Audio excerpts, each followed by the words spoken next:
Welcome back, everybody. If someone can post the link in the other stream, I hate it. I hate it when this happens. It just the app just shuts down all of a sudden. My phone, it's just obnoxious. But they're not going to stop us. We're here.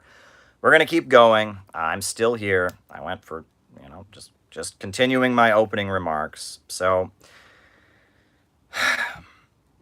at that point, right, the 1950s, you had the Land and Freedom Army it's the Mau Mau, the liberation struggle in Kenya. The people of Kenya were fighting for their independence from the British. The response to the British was a very brutal counterinsurgency. They rounded up a lot of people in Kenya and put them in like these makeshift concentration camps that they set up. It was just really horrendous what the British did in Kenya to put down the Land and Freedom Army and the uprising. It was really, really awful. But part of it was the development of these counter gangs. And Frank Kitson, who ran intelligence for the British Army, he pioneered this strategy, and he wrote a book called Gangs and Counter Gangs, describing the method of creating this fake revolutionary group in order to fight the Mau Mau Land and Freedom Army. And the book Gangs and Counter Gangs by Frank Kitson is particularly interesting because it shows you how the British intelligence, how they viewed the Mau Mau, right? Their analysis of who the Mau Mau were. The Mau Mau, the Land and Freedom Army. There was people in Kenya who wanted their freedom, but their analysis was that it was like some of the more educated Kenyans who studied at the university, became agitators who then went and found some of the very impoverished Kenyans.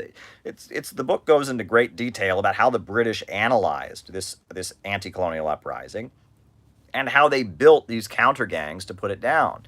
But on January 6th, that crowd that protested, culminating in the storming of the Capitol, included a lot of counter gangs from around the world. These are groups that U.S. intelligence has cultivated to fight against communism. And the Falun Gong, the crazy fanatical religious cult, that's one of them. And they run the Epoch Times. They were staging protests all over China. Young people would join one of those groups, and then they would stop speaking to their parents, and pretty soon they'd be engaging in like violent protests to try and overthrow the Chinese government. And finally, China started censoring the internet in response to the Falun Gong and their use of the internet. In 1999, China started moving toward censoring some of the Falun Gong's activities because they were disrupting and trying to destabilize China. But you also have the Miami Cubans. The Miami Cuban folks are wildly right-wing and extreme. There was one of them, Luis Posada Carriles. He's a guy in Miami, Luis Posada Carriles. He bombed an airline. There was an airline full of Cuban children, and he bombed the airline. He's a terrorist, right? I mean, this is like an Osama bin Laden type guy, but he bombed an airline in Cuba and killed all these children, and he's being held in the United States. The United States refuses to extradite him to Cuba for the crime of bombing an airline, right? The Iranians, the right-wing Iranians from the right-wing Iranians that are from Los Angeles and wave the Shah's flag and hate the Islamic Republic, the monarchists. You can go all over the world. The USA has cultivated these extremist groups, a lot of them from Eastern Europe, right? There's people who sympathize with the Ukrainian Nazis and the Ukrainian far right, Ukrainian ultra-nationalists. And those folks have a different agenda than the U.S. government, in the long term, right? Even though they've been cultivated to work as kind of fanatics and proxies against communism by the U.S. government, they're interested in short-term vendettas, right? They want to overthrow the Cuban government. They want to overthrow the Iranian government. They want to overthrow the Chinese government. They have a short-term fanatical right-wing vendetta, whereas overall, the more strategic wings of American power, they want to work more carefully and more slowly. And, for example, the Trump folks were really opposed to the Iran nuclear deal. The Trump folks were very opposed to restoring diplomatic relations with Cuba, which the Obama administration did, right? And that this is one of the weaknesses. And Falun Gong, Epoch Times, I remember back when they were Democrats. When I first moved to this city, when I first started seeing Epoch Times, they were Democrats. They were liberals. They were supporting Black Lives Matter. They were aimed at hippies and kind of counterculture people with their exercise, society and all of that. They were aimed at the liberals. But if you look at it now, the Falun Gong is very much a big part of the Trump movement. The way they advertise their Epoch Times newspaper is they say it's exposing communism daily. That's how they put it, right? And this is who they are, the Epoch Times, the Falun Gong. And there you go. And that's one of the contradictions of the society we're in. And that's where the fact that socialism in China, as they were emerging, they had to make compromises, right? They couldn't just spit in the face of traditional Chinese culture. They had to make compromises, right? And that Stalin very much did a lot to accommodate some of the traditional views of the Russian peasantry and the Russian population. And that serious revolutionaries do make compromises, and they make communism accessible to the broad masses of people. But then at other points, you have that issue. So I thought it would be interesting to share with you all where the Falun Gong actually came from. And they're now, this group that's involved with all these pro-Trump protests, all this anti-communist fanaticism. That's who they are. That's who the Falun Gong is. They call themselves Falun Dafa or Falun Gong. So there you go. I just thought I would share that bit of information. As far as other things, folks, Bill Cosby just got out of jail. And I talked about it with George Galloway yesterday on his show. But I thought I might make some other comments about about Bill Cosby right now. Because I just want to say this. Which is that, I remember Bill Cosby. When I was a kid in the 90s, Bill Cosby was America's dad. The Huxtables, he was the comedian. He was loved by everybody. Everybody knew that Bill Cosby was an upstanding citizen. He was a great guy. He was the most lovable person. Everybody knew that. Now imagine that somehow, back in the 90s, you knew what Bill Cosby was really doing. Imagine that. Imagine that somebody came to you in the 90s and told you, Bill Cosby gives women drugs and puts them to sleep and then sexually assaults them in their sleep. Imagine that. Imagine that. Just imagine that for a minute. Okay? You knew this information. So then you went around telling people, hey, this Bill Cosby, he looks like a nice guy, but he's actually a total sexual predator. He's actually giving women drugs, knocking them out so he can sexually assault them. Now, if you had said that to people, people would have said, you are crazy. People would have said, you are insane. That can't possibly be true. That's exactly what they would have said to you. They would have said, are you crazy? All right. Socialists. That's what they would have said. They would have said, are you crazy? Are you insane? I mean, you couldn't possibly believe that, could you? That's ridiculous. They would have laughed at you if you'd have said that. If you'd have said, Bill Cosby is a sexual predator, they would have said, give me a break. They would have said, you are out of your mind. They would have said, that is the craziest, most ridiculous conspiracy theory that we've ever heard. There's no way that could possibly be true. You're crazy. You're nuts. That's not the case. That's what they would have said to you. And they would have all been wrong, because we now know that Bill Cosby was a sexual predator. Bill Cosby was a pervert. Bill Cosby was assaulting women. Bill Cosby is not a good dude. He's not a good man. And at one point, everyone believed that the earth was flat. Putin online. We can talk about that. Everyone believed that the earth was flat. That's what was believed at one point. Everybody believed that the earth was flat. And if you had walked around in 1300s, 1400s, you had said, hey, the planet that we live on is actually round, they would have thought you were crazy. They would have thought you were insane. They would have said, that's ridiculous. Look at the world. It's clearly flat. How can you think it's round? And in fact, not only did they did people who think the world was round get laughed at and insulted and made fun of, people also, they went on to burn some of them at the stake, right? People were burned at the stake. People were executed for thinking that the world was round.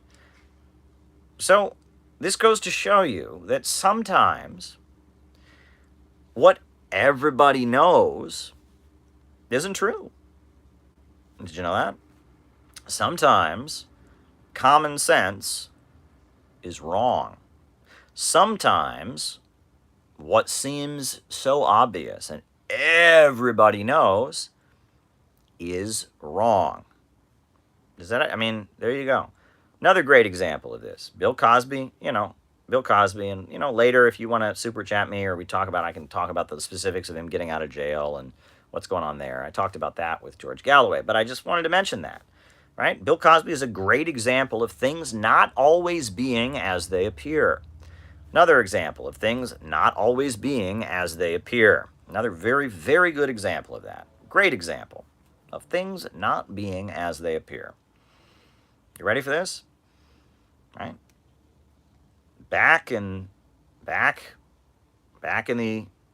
1900s, early 1900s, 1912, up into the 1970s in Canada, everybody thought it was a great idea to take Native American children from their homes and put them in these schools run by the Catholic Church in Canada. And we did the same thing here in the United States. Around the same time, we did the exact same thing. It wasn't run by the Catholic Church. It was run by other churches. Sometimes it was run by the government. They called them Indian schools. And people thought this was a great idea. They said, wow, this is such a great, charitable, great program. We'll take these Native Americans, we'll give them American names, we'll convert them to Christianity, we'll teach them the English language. This is the nicest thing in the world, right? Back in 1912, Vosh would have thought it was the best idea ever. He would be on there and say, wow, this is the best program ever. All the mainstream media says it's right, and it has to be right, right? Back in 1925, Thought Slime would have thought that what was being done to the indigenous people was a great idea. Why? Mainstream media said so, and you're a kook and a crazy conspiracy theorist if you don't believe in it. Well, now everybody knows, the Native American people knew about it while it was going on. Everybody knows that what was going on in those facilities in Canada, what was going on in those facilities in the United States was horrendous. People were dying en masse. Children were having their language beaten out of them. It was cultural genocide. And it looks like in Canada, it was straight up real genocide. These kids were dying. They weren't just, being abused and culturally shamed and having their religion, their language, everything about them destroyed. But on top of that, just in Canada, they were dying. They're finding mass graves now. But I can tell you that 1912, 1920, 1930, 1940, 1950, 1960, while this was happening, all the mainstream media voices thought it was great. They thought not only was it great, it was a nice thing to do. Not only did they not object to it, they said it was a great thing. Oh, it's so kind. We're taking these kids. We're going to give them a proper name, not that indigenous name that they have. Oh, we're going to teach them, a real language, not their other language that they have, and we're going to make them Europeanized. And it's just the most charitable, kind thing. Well, that's bullshit. What was going on was a horrendous, evil thing. It was a horrendous, evil thing, what was going on at those indigenous schools. But if you had said that in 1912 or 1910, people would have said, oh, give me a break. What do you mean the U.S. government is wrong? What do you mean the Canadian government? We're giving them an education. We're teaching them a language. I mean, this is the night. I mean, could you imagine? People would have looked at you like you were a lunatic if you had said that what the Catholic Church, what the Canadian government, what the U.S. government, what a number of U.S. religious groups were doing to indigenous folks. If you had said that that was wrong, people would have looked at you like you're a lunatic. Well, it just so happens you would have been right, because what went on at those indigenous schools was wrong. But people would have looked at you like you were a lunatic, right? And that this is something that a lot of folks just don't seem to understand, is that often what is obviously true, what everybody knows, turns out to be fake news, turns out to be not true. And you can talk about the wars, right? Weapons of mass destruction. Everybody knew Saddam Hussein had weapons of mass destruction. And, everyone was scared after 9/11, and so we invaded Iraq. Oopsie daisy, the weapons of mass destruction didn't exist. Everybody knew during the Gulf War that Saddam Hussein was ripping babies from incubators. And, it was fact. Look, it's on CNN. It must be true. Fake news. Fake news. Right? Genocide lies about Libya. It was fake news. Right? And sometimes being on the right side of history requires you to actually stand up, requires you to go against the grain, requires you to swim upstream, requires you to swim against the current, right? I can guarantee you that in 1912, saying that what the U.S. government was doing to indigenous children, or what the Canadian government was doing to indigenous children, was wrong, would not have made you popular. I can guarantee you that in 1200 AD, going around Europe saying that the earth was round would not have made you popular. I can guarantee you in the 1990s, going around saying, actually, that Bill Cosby is a sex pervert, they would not have made you popular. But sometimes, in order to be right, you have to swim upstream. You have to go against the current. You have to be bold. And some people don't do that, right? And some people do.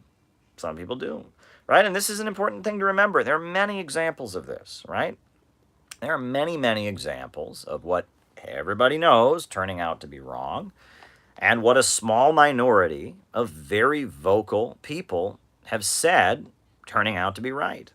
Many examples of this. There's too many to name. There's too many to name. Often, what everybody knows turns out to be false. Many, many times this has happened. I'm just naming a few. Bill Cosby, indigenous schools, wars, imperialist wars. Thank you, Mateo.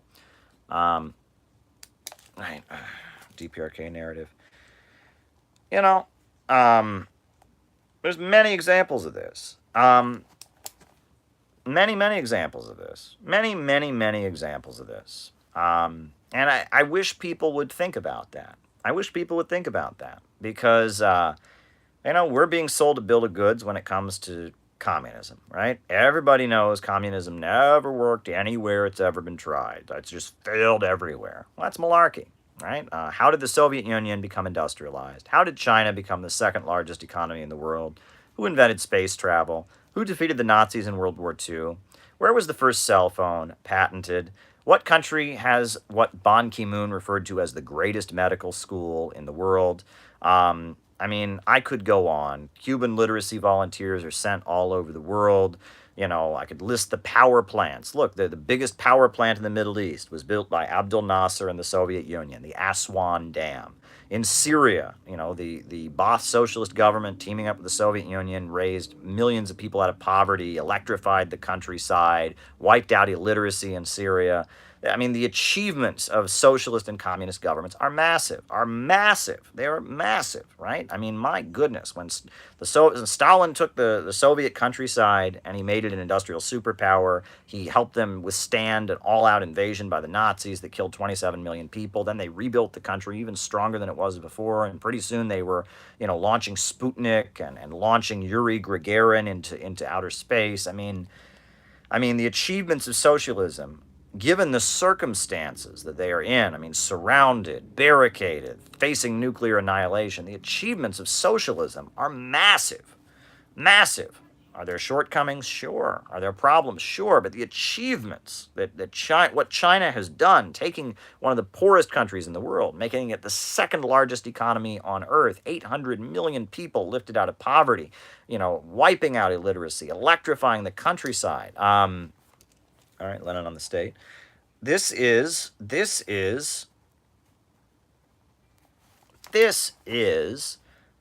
massive. But common sense tells you, oh no, communism's never achieved anything, just never worked anywhere. Right? Common sense is wrong. I mean, and the evidence is right there before your eyes. I mean, you can't deny any of the stuff that I just said. You can tell me that they committed human rights violations, and you would be right. You can tell me the Soviet Union had problems that eventually led to its demise and its fall, and you would be right. But when you say socialism never worked anywhere, you can believe that if you want. I can't stop you from believing that. But all the data points to socialism being an astronomical economic success as a system, raising people out of poverty, building infrastructure, wiping out illiteracy, electrifying countries, industrializing countries. Massive achievements have been created. I mean, compare Nicaragua, a socialist country, with Honduras and Guatemala. Nicaragua is zooming ahead with socialism, and Honduras and Guatemala are free market, U.S.-aligned regimes, and the people there are suffering and miserable. I mean, the evidence is all there, right? When Libya was a socialist country led by Gaddafi, it had the highest life expectancy in Africa. Now that Libya is a free market country and it's had its socialism, bombed into oblivion by NATO, people are drowning in rafts trying to get out of the country. It's so bad, and they don't have electricity. People are impoverished. There's modern-day slave markets that have been set up. That's what Western capitalism brought to Libya. And when it comes to these regime change wars, let's look over their record, right? Again, this should be obvious, but it's not because nobody says it. Is Iraq any better off since the USA invaded? No. Is Afghanistan any better off since the USA invaded? Well, the heroin dealers are. There's far more heroin there. Poppy fields have sprouted up. So I guess if you're a heroin dealer, if you're a poppy field heroin grower, it's better. But for the most part, is Afghanistan any better off? No. Right? How about Libya? Libya has improved. Well, when Gaddafi was running the place, people from all over Africa were trying to get into Libya, right? Because Libya had a program that any African who went to Libya could get a job immediately. People were trying to get in. Now people are trying to get out. So, yeah, Libya, are they any better off? No. Now, 2009, the CIA worked with the Honduran military, Michelete, and the Hillary Clinton State Department, and they overthrew the government of Honduras. Is Honduras any better off today than in 2009? Not at all. It's far worse off. Highest murder rate in the world, mass poverty. They overthrew the socialist government, who the U.S. media called a dictator, and as a result, the people of Honduras are far worse off. We can go down the line. Everywhere the U.S. imperialists attack and destroy, life gets worse. Meanwhile, when countries adopt socialist methods, the results tend to be poverty being eradicated, economic development. I mean, this is the facts, right? Russia and China before socialism, deeply poor countries. Russia and China after socialism, superpowers. Cuba before socialism, impoverished island. Cuba after socialism, astounding, country that has shocked the world in terms of its literacy, in terms of its education programs, in terms of its medical system. I mean, it's amazing, Cuba's achievements with socialism. Nicaragua in the 90s, when the free marketeers were running it after the elections, nightmare. Nicaragua since 2006, when the Sandinistas got back in, amazing. right? We can go further. Iran before the Islamic Revolution, Iran after the Islamic Revolution, right? Syria before the Ba'ath Socialist Party, Syria after the Ba'ath Socialist Party. I walked through a neighborhood in Venezuela where every single house had been paid for by an interest-free loan provided by the Venezuelan government. And before that, people had lived in shacks without running water, without electricity. But because of Bolivarian socialism, millions of people in Venezuela have gotten modern housing, have gotten electricity and running water. They wiped out illiteracy in the whole country. That was Chavez, imported Cuban literacy volunteers. Huge achievements in Venezuela, despite the fact that now they're blockaded and facing economic warfare from the United States. So, what everybody thinks they know about socialism is not true, right?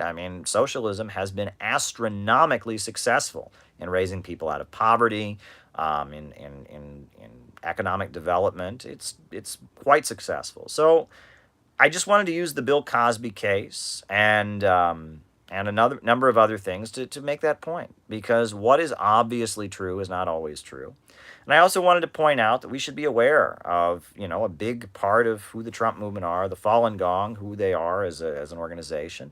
People need to know this stuff. People need to know this stuff. And, perhaps I get a little bit repetitive with this stuff, but people need to know it because this is something people need to be aware of. So, there you go, folks. Those are my opening remarks for tonight. Pretty chill, but be sure to hit the like button, hit the subscribe button, hit the notifications bell. And I'm going to take some water. I'm going to drink some unnamed water beverage there. And now I think we can do our roll call. Names and locations. Names and locations. Who's with us tonight? Names and locations. I will call you out as I see you. Names and locations. Names and locations. I will call you out as I see you. And then from there, I'll start answering these super chats. Tristan from Maryland. Natalie in Maryland as well. I think we'll make you a mod, Natalie. Add moderator, right? Balthazar in Oakland, Texas. Who else is with us tonight? Oh, wow. Steve Benton. We got to roll up. A bunch just rolled in real quick. Oakland, New Jersey. Balthazar in Oakland, Texas. JT24 in Mississippi. Ricky Rosso from Texas. Orange Duke. Joey from Belize. Char Darling in Nassau County. Danny from Illinois. Sonny from Utah. Arturo from Alaska. Ryan in Oakland, California. Hawaii. Kieran from San Diego. Io Hillary in New York City, good friend of the program. Shout out to you. Chaya in Montreal. Nadia from East Harlem, New York City. Welcome, Nadia. Nashville. Cleveland, Pirate Alex. Steve in Benton Harbor, Michigan. Out in Benton Harbor. Wow, I remember Reverend Pinckney was a political prisoner. He's like an activist from Benton Harbor, Michigan. I went to protest for Reverend Pinckney. He's a leader of the African-American community who's been framed up and persecuted. Clydebank, Terre Haute, California. Chairman Meow says from Arizona. Fred from Alameda. Glasgow, Scotland. Northeast Michigan. Joe Gale from Nassau County. Welcome, Joe. Vinicius from Brazil. Tony from Tasmania. Los Angeles. William Sands. Florida. Wisconsin. Tamara and Dario from Brooklyn. Very good. Chris from Puerto Rico. Gus Hall from the other side of paradise.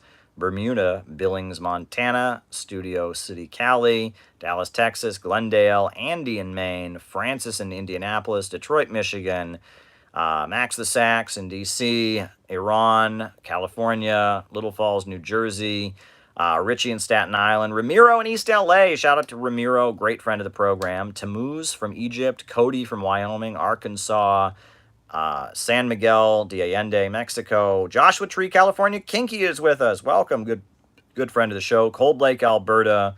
Right? Queensland, Australia. Harry from Melbourne. John from Los Angeles. Carmen Iglesias in Reading, Pennsylvania. Long Island, New York City. 31st Century Socialism. Shout out to you.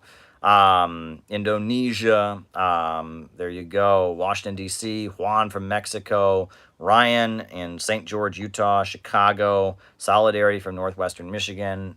Cody is a town in Wyoming. Okay. Costa Rica, welcome. welcome. Anybody else? Anybody else? Anybody else? Anybody else want me to name them, call them out as I see them?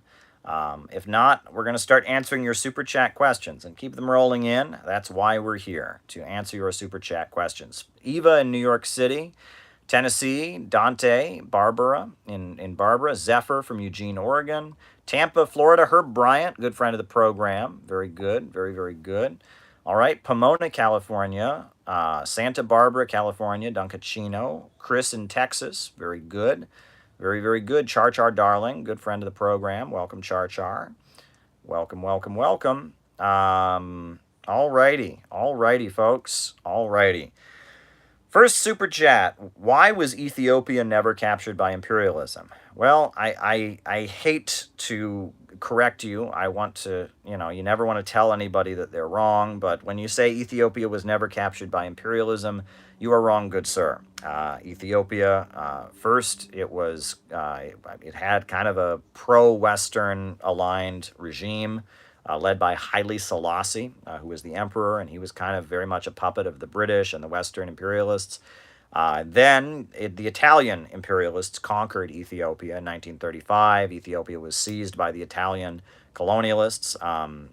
Mussolini invaded Ethiopia in 1935. Communists all over the world had demonstrations, hands off Ethiopia.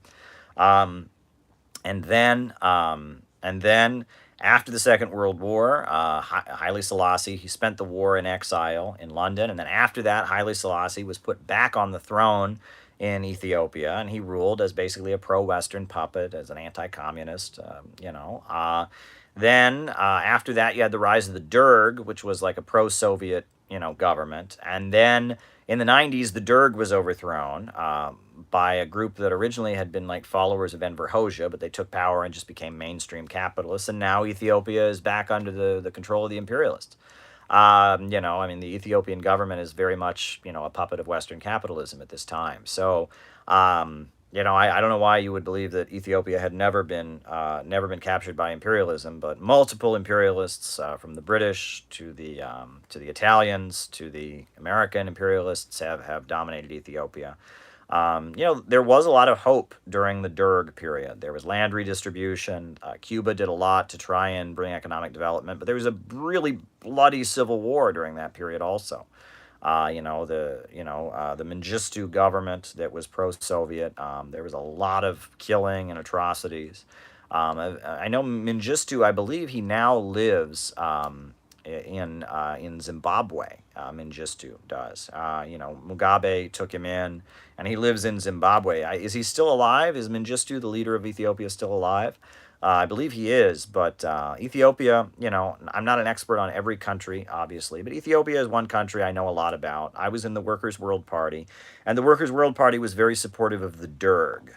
Deirdre Griswold, who was the leader of the Workers' World Party, she went to Ethiopia on multiple occasions and met with Mengistu, and she wrote 2 books about it. The Derg and Mengistu were very friendly with the Cuban government, and they were very friendly with North Korea, and they were friendly with the Workers' World Party. Nelson Peary, who's a writer I really admire, he also went to Ethiopia and met with Mengistu. And that's not widely known, but I know that because the Workers' World Party, they would go, and Nelson Peary, from at the time he was the leader of the Communist Labor Party, he would also go to Ethiopia and meet with the Derg government. Now, when it came to Ethiopia, there were a lot of divisions in the communist movement because of Eritrea. So while Ethiopia was under the leadership of Haile Selassie, there had been a national liberation struggle for Eritrea. The Eritreans had been fighting for their independence, led by communists. But when the Derg came to power, the Derg granted autonomy to certain parts, to Eritrea, basically. So there was a large number of the communists in Eritrea said, okay, we don't want independence, we've got our autonomy, our regional autonomy as part of Ethiopia. But the Maoists continued to want their autonomy, or to want full independence. So there was a split, and the Maoist communists, video games, adults. the Maoist communists, they continued fighting against the Derg, and they were backed by the CIA and backed by China. So the United States was arming the Maoist communists in Eritrea to fight against the Derg, the pro-Soviet communists that ran Eritrea or that ran Ethiopia. Eventually, Eritrea did become an independent country, and it's actually the former Maoist communists that now run Eritrea. But now the United States hates the former Maoist communists. I don't know if they still call themselves communists in Eritrea, the government of Eritrea. I don't know if they still call themselves communists. I think they might just use they're kind of vaguely socialist or whatever, but they're aligned with Russia and China, the government of Eritrea, and the USA that was backing them to fight the Derg now hates them. And U.S. government officials often refer to Eritrea as the North Korea of Africa. It shows how this is one of the issues here is that they talk about the proxy wars, right? That there were often wars all across the African continent where the Soviet Union would be on one side, and the United States would be on another side, but often there would be communist factions that would go both ways, right? There was usually a pro-Soviet communist faction, and there was usually a China-aligned faction. There was usually an Albanian-aligned faction. There was usually a social democratic faction. And often there were communist factions that would go both ways. The Soviets would have a very clear ally. China would have a very clear ally. But China, starting, in the 70s and 80s, China was very much aligned with the United States against the Soviet Union. And then you had other factions, some that were aligned with Albania, some that were just kind of social democratic and would talk to the Soviets but weren't fully pro-Soviet, and that often you had these various communist factions in Africa fighting against each other, with the Soviet Union, China, and the United States arming different groups. One of the most ugly examples of this is in Angola. In Angola, that's in southern Africa, right? You had the MPLA, or the Movement for the Liberation of the People of Angola, that were the Soviet-aligned National Liberation Party. Pets more than family. You had the MPLA, which was the Soviet-aligned party, and then you had this group called UNITA, Union for the Total Liberation of Angola. Well, UNITA, they were calling themselves Maoists at one point. They were claiming to be Maoists, but in the 1980s, they announced that they were believers in Western capitalism. But the leader of UNITA, who for a while had claimed to be a Maoist and then later just became a pro-Western right-wing shill, the leader of UNITA was Jonas Savimbi. And Jonas Savimbi was a literal cannibal. He would eat people, right? I mean, he believed that he believed it would give him magical powers. He would kill one of his prominent enemies and then he would eat them because he believed it would give him power. And he was a vicious murderer and a terrorist and just a monstrous human being. I mean, you read about Jonas Savimbi. This is one of the most evil human beings you can imagine. It's like something out of a horror movie, Jonas Savimbi.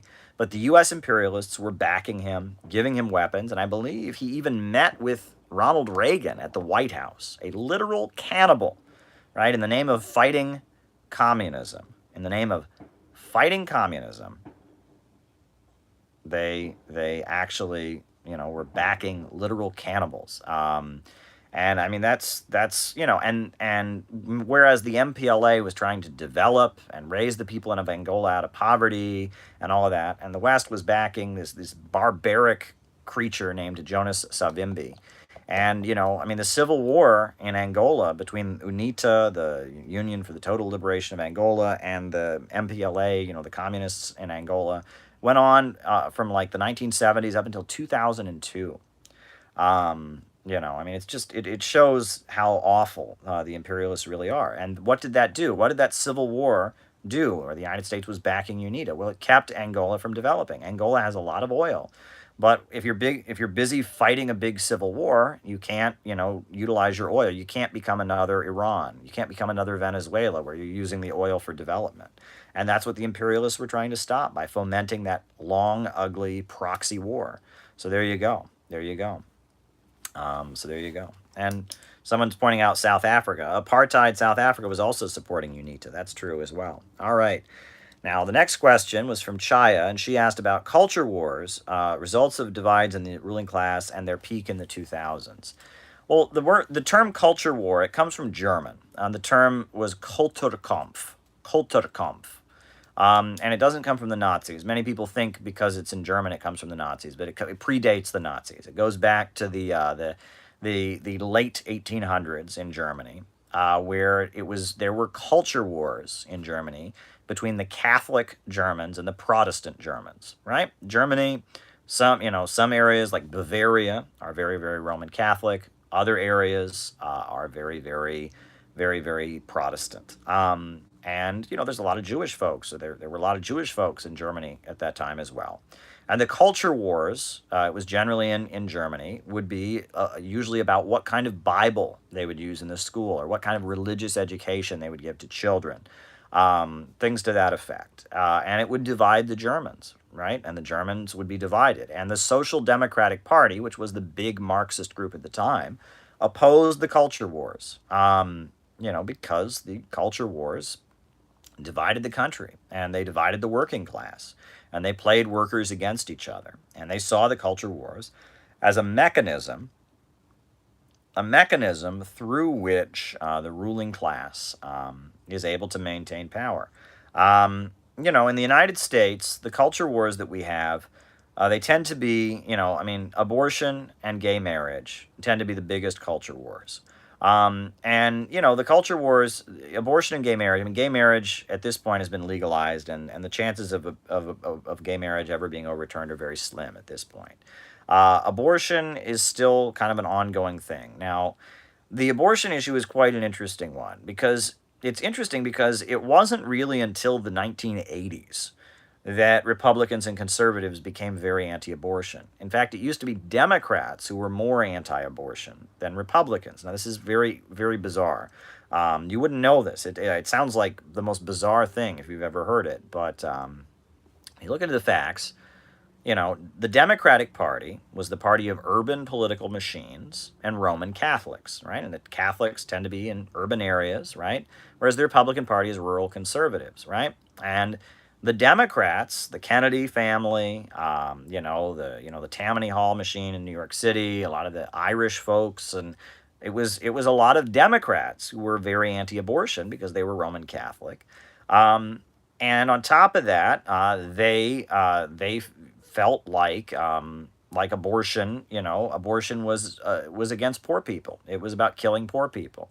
And often you had Republican voices, conservatives, and white supremacists and people like that were in favor of abortion because they said that it was a way to make less poor people, right? They said, oh, these poor people, they need to have less children.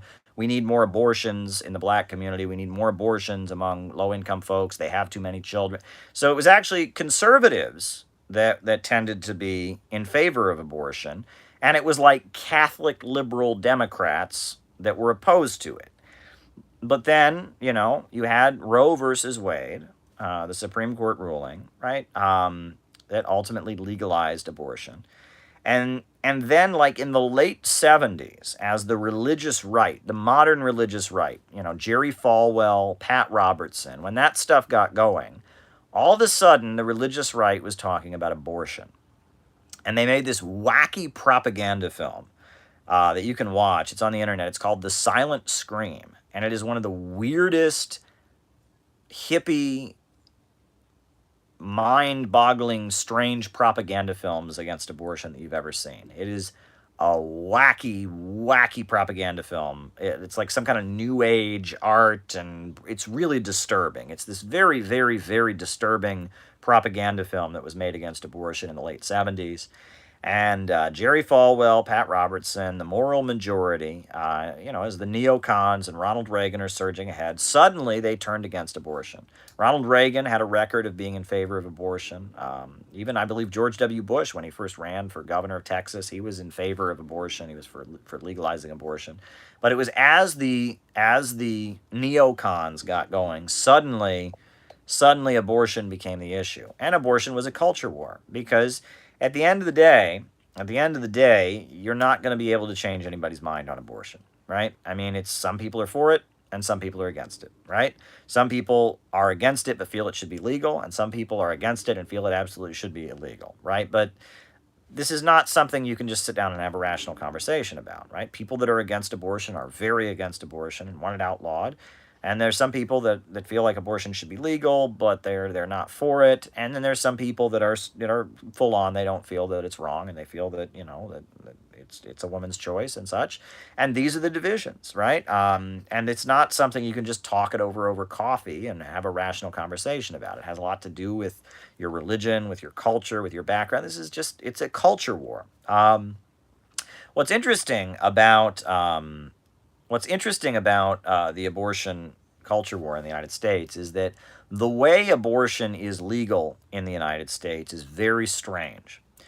So the thing about abortion is that in most countries in the world, this is kind of fascinating to me. In most countries in the world, abortion is illegal in quotes, meaning it's illegal unless a doctor says it's okay. Right? It's considered to be a medical procedure. Yeah, women can't go abort themselves, but if a medical doctor says you need an abortion, you can get an abortion. And that's how it is in Iran, by the way. In Iran, the government is very religious. Many religious people in Iran feel that abortion is wrong, but in Iran there's a feeling that if a medical doctor determines that it is necessary, a woman can get an abortion. And that's how it is in Britain, and that's how it is in France, and in many countries in the world. Abortion is technically illegal except for a medical exception. And those medical exceptions are whatever the doctor says. It can be for the woman's mental health. It can be the woman might have health problems as a result of the pregnancy. Basically, a doctor can give a woman an abortion for any reason in most countries in the world, right? But it has to be a doctor who does it. And so it's technically illegal unless a doctor does it, and a doctor will do it for any reason. There's a few exceptions to that. Nicaragua, El Salvador, some countries in South America. There are some countries in other parts of the world where it's not like that. It's I think in Ireland, their abortion laws are very strict. But in most of the world, it's illegal, but not really illegal. And any doctor can do one. In the United States, abortion was legalized by the Supreme Court, right? Roe versus Wade. But the way we practice abortion in the United States is insane. I mean, it's not any doctor can't just do an abortion, right? Any doctor cannot just do an abortion, okay? To get an abortion in the United States, in most parts of the United States, you have to get an abortion license, right? And then you have to get like a permit from the government to have a special building to set up that is the abortion clinic. Okay? And it's insanity. I mean, it's like the way we've set it up. Look, I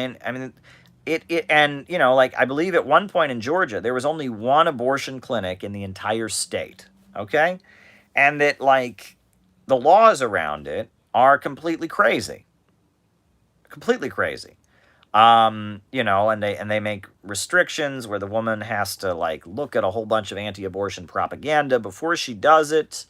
And that they make it very, very financially difficult to maintain the abortion facilities, and it's ridiculous. I mean, and the whole thing is set up for there to be a culture war. And of course, there are religious folks who protest abortion clinics, take pictures of all the women who go in to get an abortion.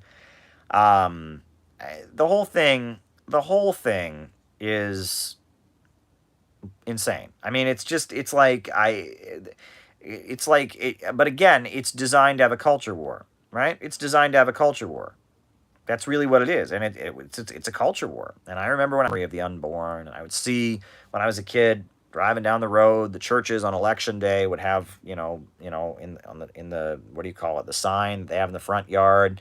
The signs would say, "Remember the unborn when you go to vote," and I mean, it was and there you go. I mean, this is this is how you have a culture war. And the whole thing was set up for a culture war. I mean, the way abortion is in the United States, it is legal. and it is widely practiced in the United States, but the way it's practiced is completely insane. It's designed to have problems. It's designed to have problems. You know, what's interesting is that before abortion was legal, when it was technically illegal, there were many doctors who did it on the down low. Right? There were many doctors when abortion was illegal. I need a Bryant anti-choice orange juice. I don't know enough about that. There were many doctors, you know, who were just, it was well known. They wouldn't advertise it, obviously, because it was illegal. But it was basically like there were a number of doctors in a number of states. I'm from Ohio. I heard about this, that, you know, before abortion was legal, when abortion was illegal, before the Supreme Court ruled it, there were many doctors that it was understood one could go to, and they would give you an abortion, and they would call it something else in the medical records. And that went on all the time. You had to have money, right? I mean, you had to pay for it, right? It wasn't free. But it was just kind of, there were a lot of doctors that would do that. Well, now it is, you know, and that was illegal at the time, but many doctors did it. But now in the United States, if you do that, right, even though abortion is legal, okay, abortion is legal now, but if you're a doctor and you do that, you are going to jail. You're losing your medical license. You're going to jail. Don't even think about it if you're a doctor. And it's bizarre because now abortion's legal. How does this make any sense, right? I mean, nowadays, no doctor would ever risk giving a woman an abortion. Ever.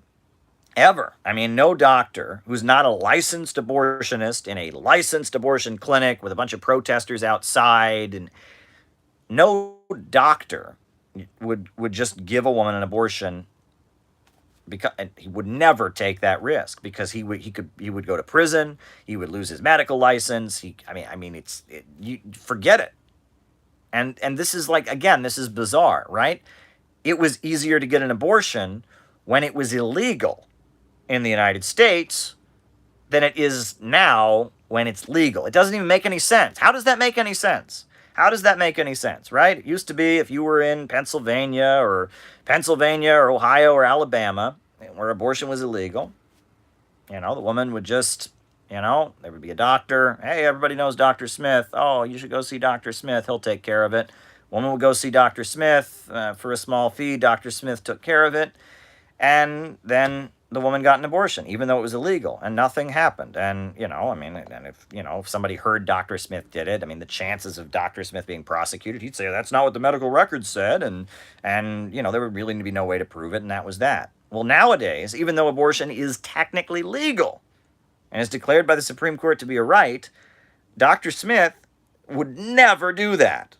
Dr. Smith would never do that. Unless Dr. Smith is a licensed abortionist in an abortion clinic, he would never do that. This doesn't make any sense, right? The way we deal with abortion in the United States, it's one of the weird things about the United States, okay? You know, the United States is a Western country, but we are like so, you know, it's kind of like the guns thing in the United States, that guns are like a sacred item, and there's people who literally, they vote simply on the basis of guns. They sit there, which candidate likes my gun better? You know, and I mean, that's it, right? And you talk to them, what about the wars? No, which candidate likes my gun better, right? There are millions of Americans who vote purely on the basis of the NRA rating. They love guns. They vote for the most pro-gun candidate. That is uniquely American. That is uniquely American. No other country in the world do you have people that are so gun obsessed that their whole political understanding is about guns. Now, I'm not going to get into the, you know, we know that the gun laws were passed against the Black Panthers and against the labor movement, and I know, you know, a lot of us are really uncomfortable with gun laws, and I've been, you know, I go back and forth. I understand why people are scared, you know, about their kids going to school and mass shootings, so I understand that, but I also know that we can't trust the capitalist government, right? And I don't generally, when it comes to the gun thing, you know, I don't get fired up about it the way I once did. But that said, you know, I mean, isn't it a little bit weird that there's millions of Americans who guns is their issue. That's what they vote on the basis of. If the NRA picks one candidate over the, I mean, it's weird. Their whole political identity is as a gun owner. That is one of the weirdest things to me, right? But that's uniquely American, right? You don't have that in other countries. You just don't. I mean, you don't. You really don't. Now I know in Israel recently, some of the settlers were like they were being paid or something to shoot at Palestinians, and I know that there was a gun culture at one point in Australia. I don't think they have it anymore, but at one point there was early on, and in some of the countries where you have white settlers in Africa, right? And like the Boer South Africans, the white South Africans, and in Zimbabwe, the Rhodesian farmers, some of them had a gun culture, but nothing like what we have here. The gun culture in the United States, I mean, I think it started out as a settler thing, and then it turned into a way to make money and like this cultural identity, right? It's kind of like, I mean, it's like, cars in the United States, it's not a thing of transportation. It's this like sex symbol, it's like your car is your. Anyway, enough about that. Enough about that. Okay. But yeah, culture wars. That was a long answer. I hope I gave you an answer in there somewhere, Chaya. All right. NGOs and foundations and Black Lives Matter. Well, again, okay? Okay. NGOs and foundations and Black Lives Matter. All right. So we need to be very careful how we talk about this. There's nuance here. There is nuance here. Okay? Because I went to Ferguson, Missouri in 2014. And before that, I mean, I was in Cleveland. I was going to court with police brutality victims. I shout out if there's anyone from Cleveland, if Black on Black Crime Incorporated and Art McCoy are still in the streets, they're doing great work. And the anger about police brutality is very, very real in the Black community. All right. Related to culture wars, related to splits in the ruling class. All right, writing it down. And splits in ruling class. The anger is very real, okay? And the anger was there long before Obama was elected, and the anger has been going on for years. Look at the LA riots, 1993. Look at there was a rebellion in Cincinnati. There's been, the anger is very, very, very real, okay? And the police brutality and the police murders are very, very real. And the desire to do something about it is very, very real. And the whole issue is very, very real, right? And it's all very, very real. I mean, a lot of these conservatives maintain that, it's all just, the police are innocent, and it's disgusting what they do. It's absolutely disgusting what some of these conservatives do, where they pretend that there's no problem. There's very big problems. I mean, and, I remember this when I was in college. I'd tell people about some of the police brutality cases I was working on in Cleveland. I was doing activism around, and people would say, that's not true. I know cops. They're good people. They don't, okay. And there is a real rebellion, and there is real anger. And on the streets of Ferguson, I saw the new Black Panther Party, and I saw the Nation of Islam, and I saw, there's the Black Hebrew Israelites, and there's all kinds of Black nationalist, Black anti-imperialist, Black radical groups that have been talking about this issue for years and all of that. So the idea, when people on the alt-right and all that try to tell you,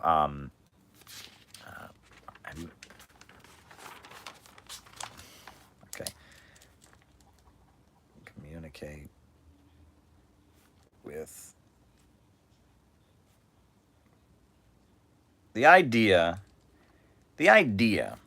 that there is, that the Black Lives Matter protests are all a vast conspiracy, and that's ridiculous. And you'll hear that from some of these alt-right kind of people sometimes. They'll run this line, oh, no, it's all a big thing. But yes, the Ford Foundation, the liberal NGOs, Soros and all that, those are real. Those are absolutely real. And that is an attempt to try and control and channel a spontaneous uprising. That's what's going on there.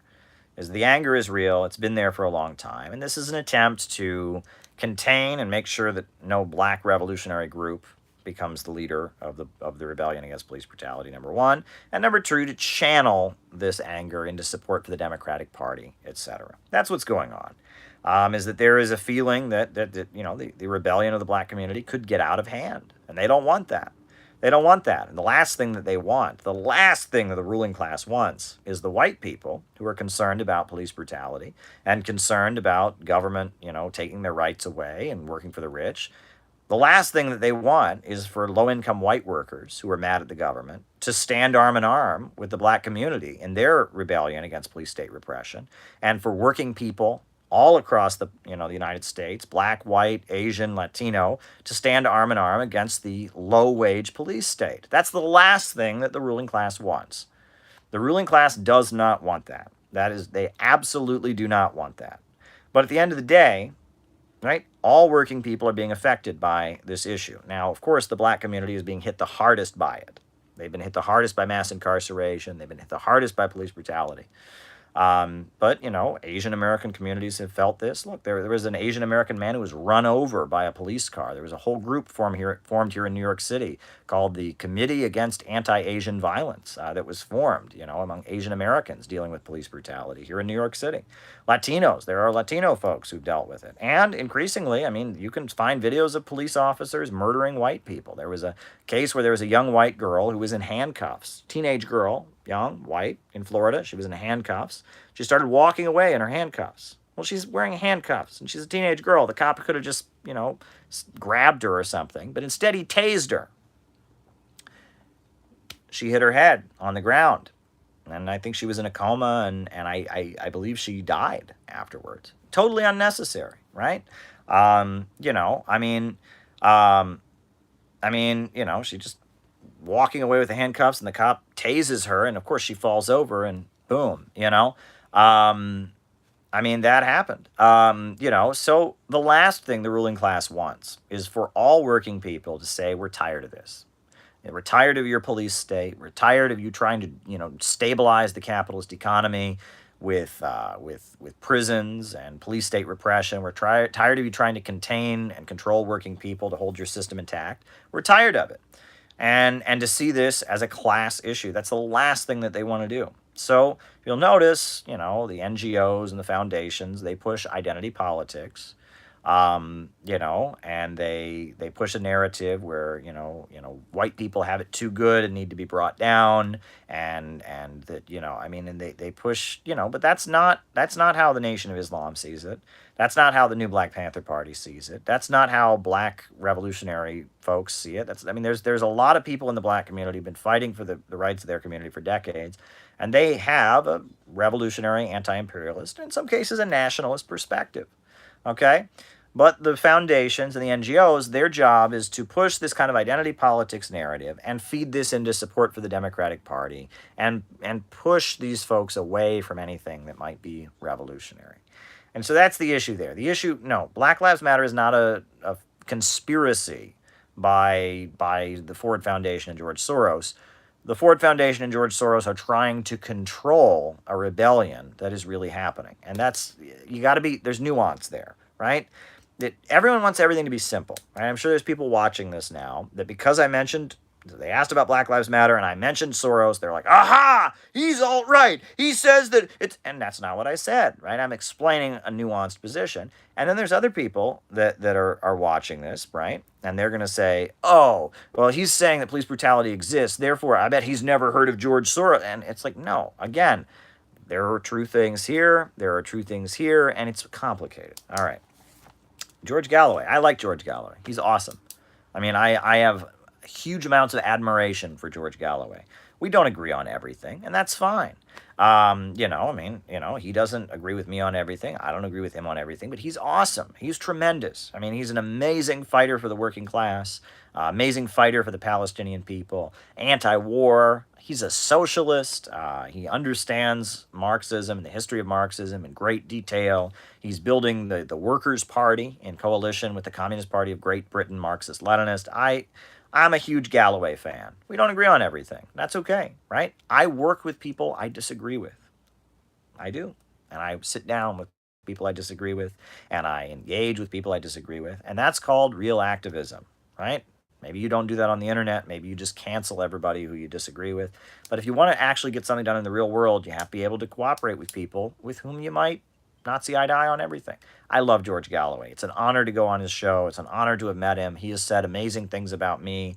Look at my website. I've got some of the glowing things. He says I'm his favorite American correspondent. His favorite American correspondent. So I love George Galloway. George Galloway is awesome. All righty. It's going to be 96 degrees tomorrow. Stay cool in New York City. Well, I'll do my best. Alrighty.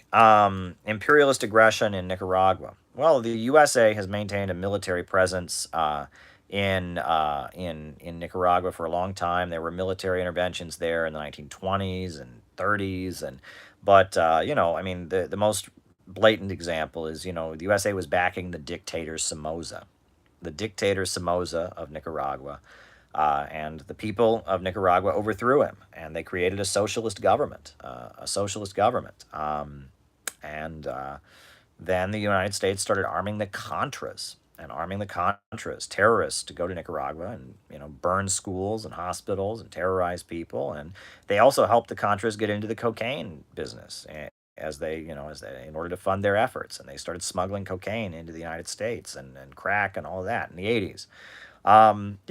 And of course, I'm sure that if you point this out and you say, well, the Contras, who are backed by the U.S. government, these extremists and thugs and terrorists who are murdering people in Nicaragua, who were backed by the U.S. government, are the people who brought cocaine and crack to the United States. I'm sure there's a lot of people on BreadTube. I'm sure there's a lot of people that'll go, oh, you made that up. That's a stupid conspiracy theory. Well, it's not something I made up, and it's not a stupid conspiracy theory. It's documented fact, but there you go. I mean, if you're just a shill for the mainstream and you're there to cancel and silence legitimate leftists, that's what you would say. And also, one of the tactics they used to try and create support for the Contras, is that they used ID poll. Right? Russell Means, who was the leader of the American Indian movement, was flown to Nicaragua to make propaganda films claiming that the Sandinistas were oppressing indigenous people. And you can read about that a leftist, Russell Means, turned into a shill for the CIA to make propaganda against the Sandinistas. So you should read about that as well.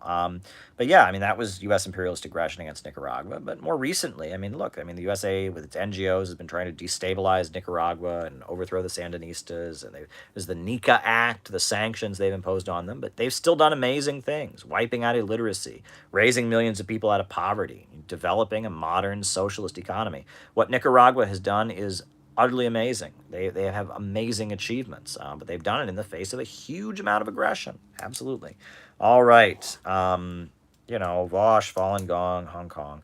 Well, the Hong Kong protesters, they wave Pepe the Frog, they wave pro-Trump signs, and Vosh loves them. He cancels anybody for any slight deviation or disagreement, but he loves the Hong Kong protesters who like Trump and wave Pepe the Frog and think that they're better because they're more European and admire the British Empire. He likes them because he's a shill, right?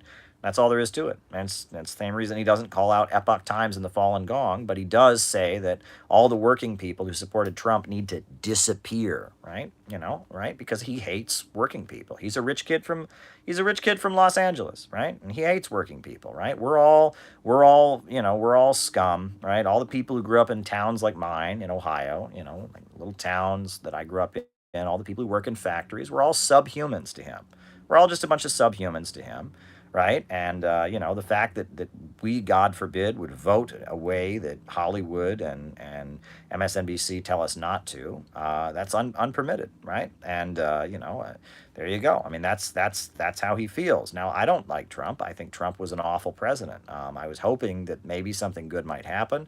It's good to see somebody who's fighting the mainstream media, but Trump was an awful president. He did an awful job. He escalated international tension. He wrecked the economy. I'm not a big fan of Trump, but at the end of the day, Vosh is a shill for the American establishment, and he hates China with a passion. Yeah, there you go. All right, the Japanese Communist Party. The Japanese Communist Party was a communist party. They were very big coming out of the Second World War. They were persecuted underground during the Second World War. After the Second World War, they emerged as a legit party. In the 70s and 80s, they moved into the Euro-communist camp, right, where they were cutting ties with the Soviet Union and cutting ties with North Korea. And so because of that, they're more social democratic. They're Euro communists. They're like the French Communist Party, like the Italian. Well, I think the Italian Communist Party doesn't even exist anymore, but they're like the French Communist Party. They're like the they're like the Spanish Communist Party. They're one of the more social democratic Euro communist parties. One thing that I did hear though that is in their favor is that they had the World Festival of Youth and Students, which is this global gathering of communist youth that they have every 4 years. And in the early 90s, like 1991, they had it in Pyongyang in North Korea. And it's this whole auditorium, thousands of communists from all over the world. And there's a big parade at the beginning of it where all the different countries come and they all come, they all have their flag, and people applaud them as they walk in, and now we have the delegation from Belarus, and now we have the delegation from South Africa. Now, so anyway, they announced the delegation from Japan at this World Festival of Youth and Students in 1991. I wasn't there. I was like a small child. I heard this story from several people. They announced the delegation from Japan, and they walked into the auditorium, and they got a huge standing ovation. And this crowd full of thousands of Koreans were crying and applauding, and just applauding and crying and sobbing for these Japanese communists. It was like an emotional moment, just an emotional moment in Korean history to see what happened when the Japanese communists walked into this auditorium. Why? They didn't bring their flag. They didn't bring their flag. That's what it was. They did not bring their flag. They understood the crimes that Japan had committed against the Japanese people. And as a statement of humility and apology, the Japanese communists walked into this auditorium. They walked into the World Festival of Youth and Students without their flag. No Japanese flag. They said, we're not going to walk into the auditorium.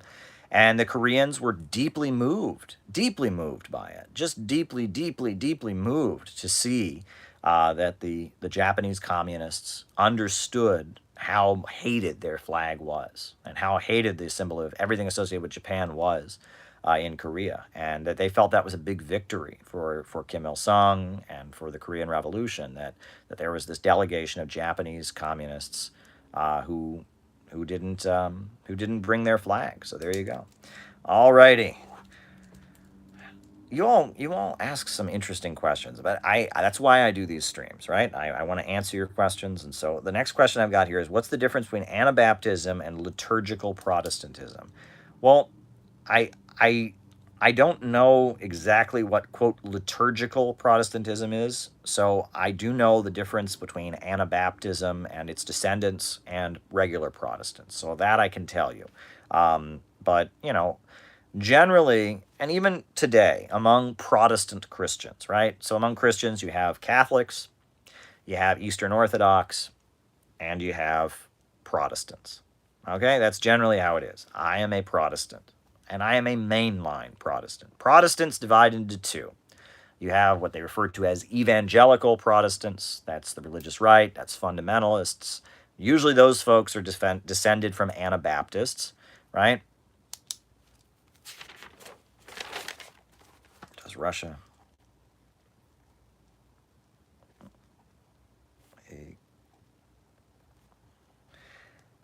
Those folks are descended, in terms of their religious heritage from Anabaptists. Those are evangelicals. And then you have mainline Protestants, which are not. And, mainline Protestants, Lutherans, Methodists, United Church of Christ, that's what I grew up in. You got, Presbyterians, and, and then you, among evangelicals, you have Baptists, you have, Mennonites, you have, Church of the Nazarene, you have Pentecostals, you have, and the main difference between these two wings of Protestantism is, do you baptize babies or not, right? Anabaptism started out, I believe it started out in Germany, and it was a group of Protestants in Germany who basically came to the conclusion that this practice of baptizing babies was not correct, right? Because what is baptism? Well, it's a Christian sacrament. When you become a Christian, they pour water on your head. That's what it comes from, and that it goes back to John the Baptist, who kind of paved the way for Jesus to come before John the Baptist. Before Jesus there was John the Baptist, and John the Baptist went around telling everyone to repent from their sins and get baptized because Jesus is coming, and then Jesus showed up. So John the Baptist, he was called. He went around pouring water on people's heads, and that was a thing he did. And so in the Christian tradition, when one becomes a Christian, there's a ceremony where they put water on your head, or they dunk you in water in some cases, and that's called being baptized. And generally, the way the Catholic Church does it is when a baby is born, they call it being christened, right? In the Catholic Church, they refer to it as christening, right? And it's baptism or christening is, when the baby's born, the church has a ceremony where they sprinkle water on the baby's head and the baby becomes a Christian. That's generally what it is. Well, the Anabaptists, they were a religious sect that argued that baptizing babies does not work because the baby is a baby. And the baby is not conscious enough to make the decision to become a Christian. And, honestly, I remember when I was a kid, I would have to sit through these baptisms. They would baptize every time somebody in the church had a baby.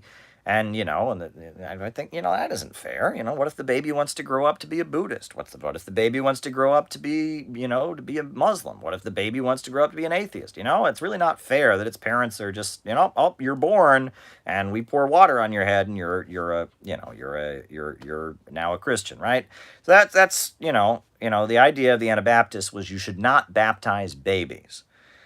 Anabaptists argued that you should not be baptized until you're 14 years old. And that was the basis. And if you hear about people that are Baptists or Mennonites or apostolics or whatever, that's their belief, right? Is that until you're sexually mature, until you are an adolescent, you cannot become a Christian. That's basically what they believe, right? And that when you're a child, you are still a child. You don't have adult reasoning. So you can't really sin, and your parents' job is to guide you and help you learn or whatever. By the time you're 14, you can join the church, you can accept Christ, you can quote unquote get saved, and that's the Anabaptist tradition is you can't get baptized until you're like 14. Whereas all the other mainline Protestant congregations, Methodists, Lutherans, Episcopalians, they baptize babies. That's the difference. I know Mark Twain, who was a very famous, Mark Twain, he wrote Huckleberry Finn, Tom Sawyer. Mark Twain very famously joked, he was asked, he said, they asked Mark Twain, do you believe in infant baptism? And he said, believe in it? I've seen it. And that's Mark Twain. That's his style of humor. But it's, apparently at the time Mark Twain was alive, that was a very big point of contention. Between people, right? Is that most of the country were Protestants. Catholics lived in cities and were immigrants and were, seen with suspicion. Most Americans, especially in the South and in Missouri, where Mark Twain was from, everybody was, most people were Protestants. But one of the big divides was, do you believe in infant baptism? And there was a little bit of a class divide to it, right? Mainline Protestants tended to be doctors, lawyers, educated folks who went to college. But fundamentalism, right? Fundamentalist kind of stuff was very much a working class thing, right? Talk about Reverend Billy Sunday. He was a famous baseball player. He was a very famous baseball player who started traveling around the United States giving fundamentalist revival sermons, right? And that it was often very poor working class people who would become fundamentalists, right? Fundamentalism was this religious, it was full of fervor. And actually a lot of the fundamentalist tradition was adopted from the black church. It was, it was low-income white folks doing things that they saw in the black church, right? A lot of the hymns, a lot of the practices, a lot of the very lively sermons, lively singing and stuff, the way that prayer meetings were conducted was largely taken from the black church, right? It was the traditions of the black church kind of being adopted by evangelical Protestants, and you had Reverend Billy Sunday, and you can probably look him up on YouTube, and he would go around the country speaking to auditoriums of thousands of people, and he was famous for karate chopping. He would karate chop when he spoke, and he would karate chop, and you have to remember there was no microphones back then. So back then, public speaking was a very different kind of thing, so you would speak, and the speaker would often be up like this because they would be speaking in this way. I mean, it's you can read all about the history of tent revivals and all of that. And Joe Hill, who was the socialist songwriter from the IWW, most of his songs are to the tune of fundamentalist tent revival songs that were popular at the time that he rewrote to be about communism and class struggle. I bet you didn't know that, but yeah, most of the Joe Hill songs. About the working class are rewritten tent revival Baptist songs. There was a song. One of the songs was "The Power in the Blood." There is power in the. What is it? What is it?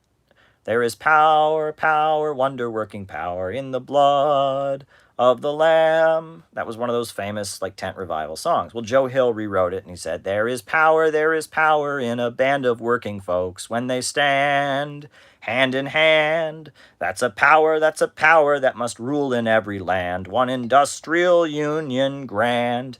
Right? And I mean, that was, he took these kind of tent revival songs. These fundamentalists would be going around and they would, he took the fundamentalist tent revival songs and he rewrote them to be about communism. That was Joe Hill. That was his tradition. So there you go. I don't know why someone asked me about religion. That we end up talking about religion on here a lot. I don't know what that's about. I know there's people who watch this who are atheists a lot. There's people who watch this who are Muslims. There's people who watch this who are Jewish. There's people who watch this who are Christians, Catholic, Eastern Orthodox, Protestant, whatever. I mean, this is not a religious broadcast here, right? This is open to people of all faiths. I believe that there should be no religious test for anyone in any revolutionary organization, right? And I respect people of all religious faiths, Buddhists, Santeria, right?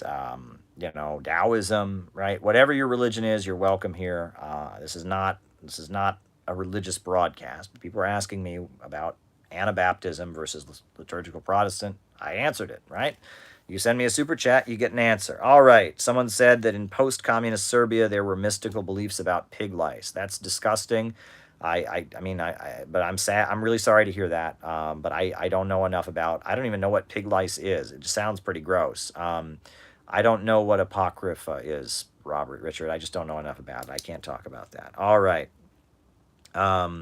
Favorite revolutionary songs. Man, I could talk all night. Maybe my friend Lily wants to make a comment. She could talk all night about this also. But I don't know. There's a lot of them that are really, really great in terms of revolutionary songs, right? I mean, obviously, the Internationale is the theme song of international Marxism. I like American communist songs, right? The Joe Hill stuff, the Woody Guthrie working class communist music. I like the United Front song. That's from Germany, from German communists. I like Freiheit, right, which is the anthem of the German Ernst Thälmann battalion that fought in Spain. I like some of the Chinese communist songs. Without communists, there'd be no new China. Without communists, there'd be no new China. I love that, right? And what is it? What is it? Sailing seas depends on the helmsman. Grass and trees depend on the sun. Rain and dew, they nourish the crops. Making revolution requires Mao Zedong thought. Yeah, fishes need the water, like melons need the vine. The masses must be guided by the Communist Party line. Mao Zedong's thought is the sun that forever shines. I love that stuff. There's a lot of Soviet songs that are great, right? There's a lot of Soviet songs that are great, right? The Soviet national anthem, the I mean, there's the song like the Warsawian. I mean, I don't even know what the words are, but it's a very haunting tune. That dum dum da dum dum da da dum da da da da da da da da da. That's great.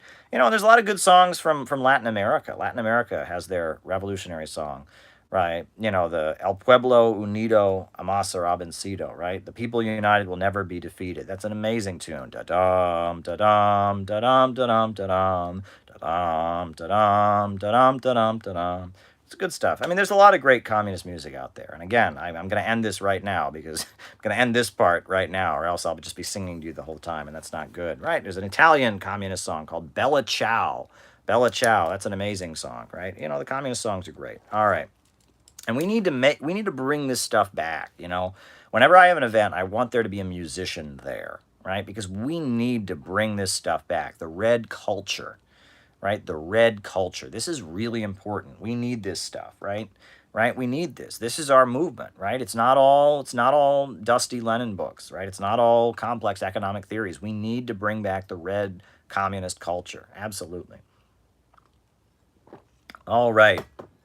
What's the difference between illiberalism and conservatism? Well, illiberalism is anything that's not liberal. And conservatism is a form of illiberalism, I guess, but not all conservatism is illiberal, right? We got to talk about what liberalism is, all right? So liberalism is the philosophy that comes out of the overthrow of feudalism, the belief in individual rights, the belief in the protection of the individual above all else. Illiberalism is the belief in any form of collectivism. That's it. Now, conservatism is generally the belief that, traditions are good, the way things are is good, and that reforms lead to making things worse, that reforms are the problem. That's what conservatism is. Most American conservatives are economic liberals. They believe in capitalism. Almost all of them. I mean, very, very few conservatives are not economic liberals. They're not social liberals. They might be against gay marriage. They might be against abortion. They might be like religious or something like that. They might be defending, traditional patriarchal family structures or something like that. But they're economic liberals because they believe that the free market, the government shouldn't intervene in the economy. So they're economic liberals. Social liberalism is on the left, right? You get social liberalism, the belief in the individual above all else, breaking down social obligation. The government is best, the government's least, hands off the individual. But at the end of the day, both sides in the United States are liberal. It's just a matter of emphasis. The left emphasizes social liberalism, the conservatives emphasize economic liberalism. But illiberalism is when you break with liberalism, when you say, no, the individual does not come before all else. And there's conservative illiberalism, right? Traditionalism, right-wing fascism is a form of conservative illiberalism.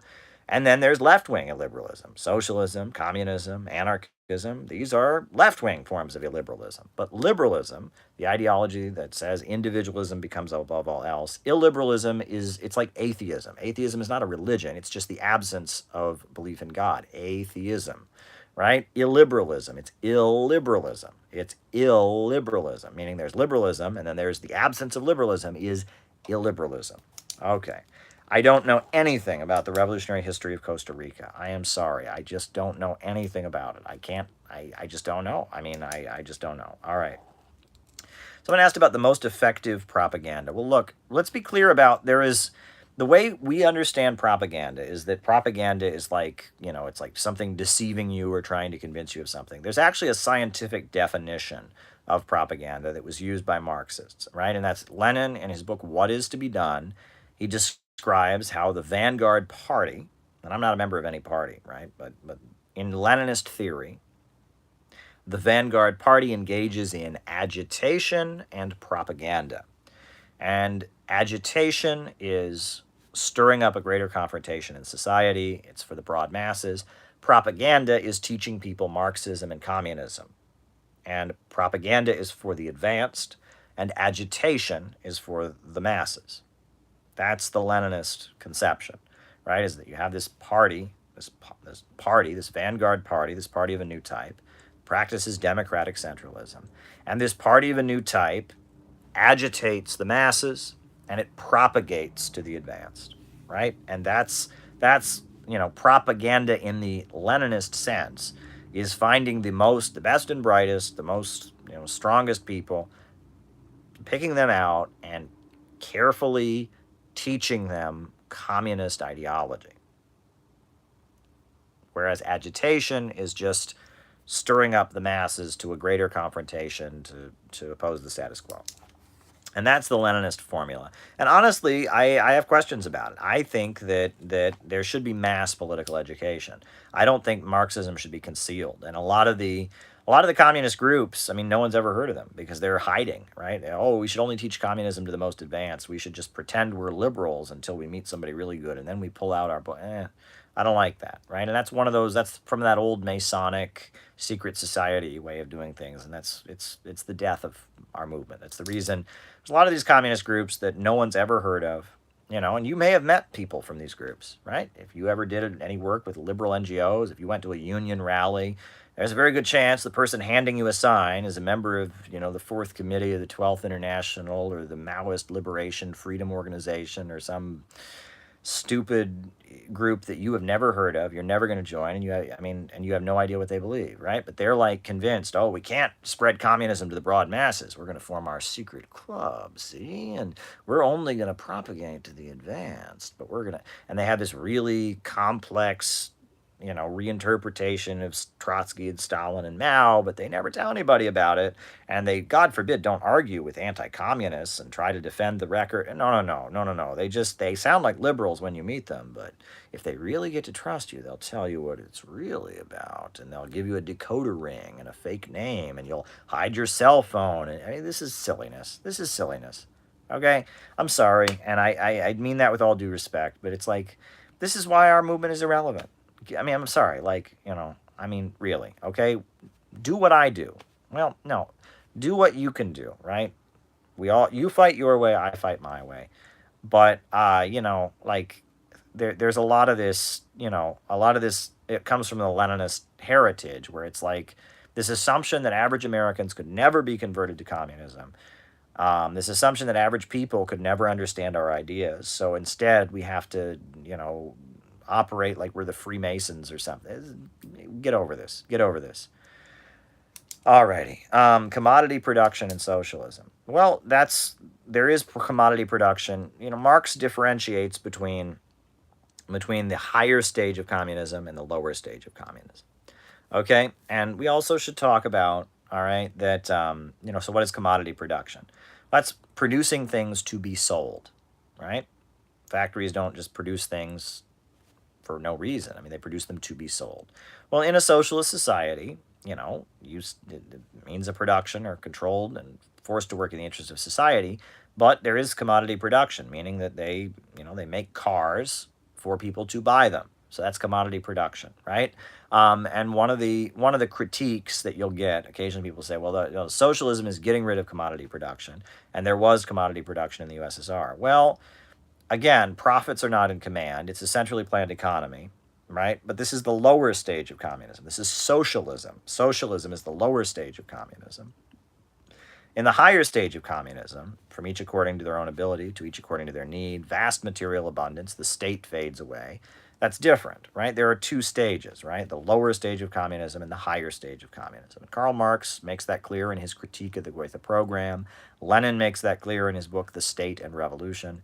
And that, yes, in socialism, there is inequality. In socialism, people still get paid wages for the work that they do. In socialism, you still have a government. Socialism and the higher stage of communism are different. They are different. And yes, there is commodity production in socialism. Yeah. The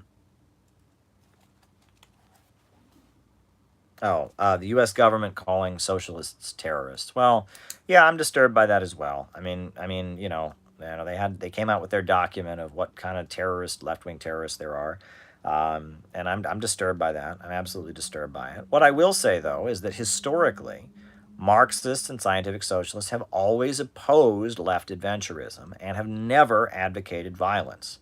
Socialists have always advocated a peaceful transition to socialism, but they recognize that the ruling class will be violent to suppress them, number one. And number two, they also recognize that the state, the state is the apparatus of armed men.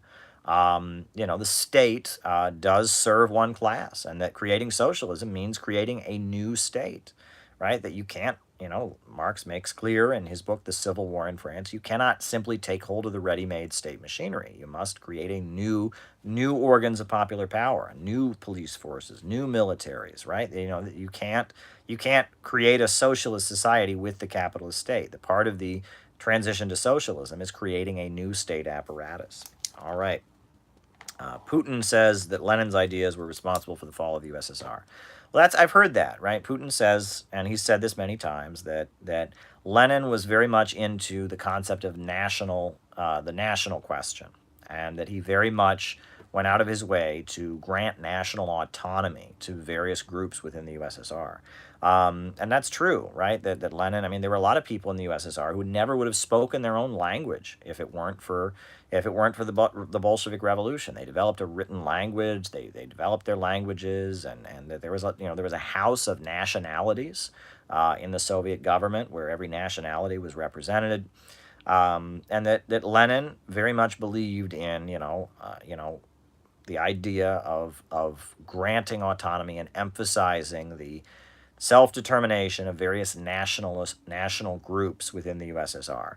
And Putin, and he's not the only one, actually. I've heard there are people from leftist political groups in the United States who argue that played a role in the downfall of the USSR. This entrenched, national divisions in the country. And that might be true. One thing that's worth noting is that when the referendum happened, when the referendum happened about voting on whether to keep the USSR or not, the vote to keep the USSR was higher in the smaller republics than it was in Russia, right? And that the fall of the USSR was economically a lot worse for, countries like Kazakhstan and,